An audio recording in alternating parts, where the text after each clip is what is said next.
Mahabang usapan at pag-uusapan itong kinasasangkutan ngayon ni Joel Villanueva. Alam naman natin, may sariling followers yan dahil meron silang relihiyong mag-ama. Yung kanyang ama, congressman, siya ay senador. Siya ay identify na nasa grupo ng minority ngayon, ng Senado, dahil sa pagbabago ng liderato. Ito ay dahil nga po dito sa masalimuot na usapin na posibleng itinago, intensyonal, hindi sinasadya kung anuman, ang pagbabago ng desisyon ng ombudsman tungkol sa kanyang problema dahil pagkakasangkot sa graft in corruption sa PDAP pork barrel scam noong 2008. Kung inyong magigunita, mga kaibigan, napaka-controversial ng pork barrel noong panahong yon sa ilalim ng Arroyo administration. Napoles at mga politikong sabwatan ng mga panahong yon. Marami ng kasong na-file at marami na mga nakulong sa isyong yan. Itong si Joel Villanueva, na dating Sibak Party List, ay congressman noong panahong yon. Pero nang mag-imbestiga ang independent na ombudsman under Conchita Morales Carpio, napatunayan niya na mayroong pananagutan sa batas itong dating congressman Villanueva na ngayon ay senador. Kaya mayroong dismissal order ang ombudsman. Pero dahil nagbago ang gobyerno, pagpasok ng Duterte administration ng 2016 at napalitan si Morales Carpio sa ombudsman at yung pumalit sa kanya na si Justice Samuel Martires, biglang nabago yung dismissal, ni-reverse. Kaya nakatakbong senador at naging senador pa, o hindi nakatakbo, naging senador at ngayon ay senador pa rin. Ang dapat ay dismissal na. So mahirap na paniwalaan, mahirap makakumbinsin ng mga Villanueva at ni Senador Villanueva ang taong bayan na hindi siya naka-impluensya sa Duterte administration at former Ombudsman Martires leadership.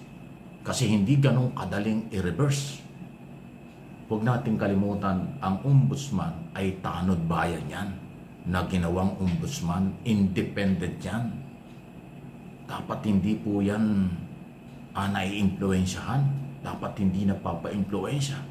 Pero sa tingin ba ninyo, yung pagkaka-reverse, ganon-ganon lang yon? Pag ang pangkaraniwang tao na may kaso, hindi senador, hindi congressman, pangkaraniwang empleyado ng gobyerno, napapa-reverse ba nila ang kailang kaso sa ombudsman? Wala pa akong nabalitaan. Kaya nakakadismaya itong isyong ito. Kung hindi pa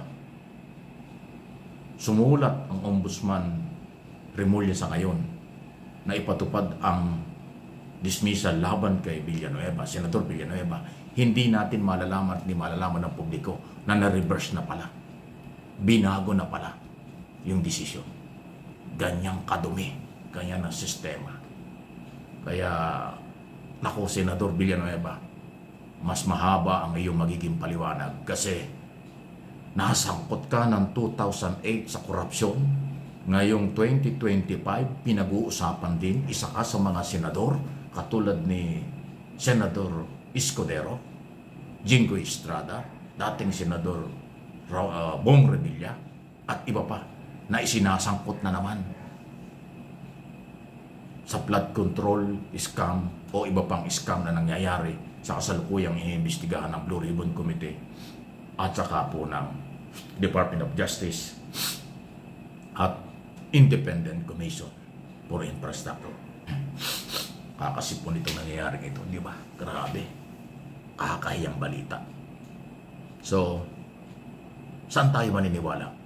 Sa kapangyarihan ng ombudsman o sa kapangyarihan ni Senador Villanueva? Ano ba ang batas?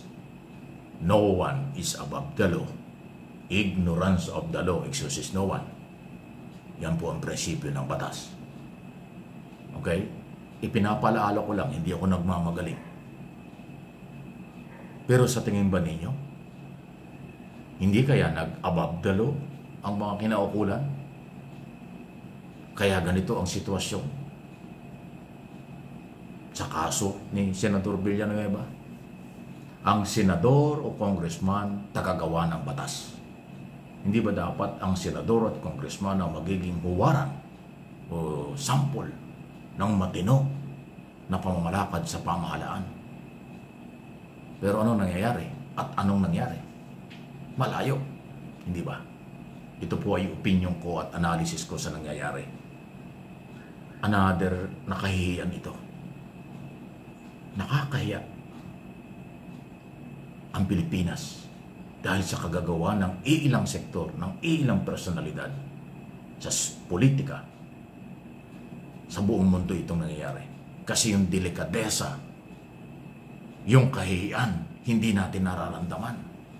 Posibleng nagagamit pa ang koneksyon at kapangyarihan para manatili sa posisyon sa kabila ng may mga ebidensyang nakita na noon pa, hindi lang ngayon.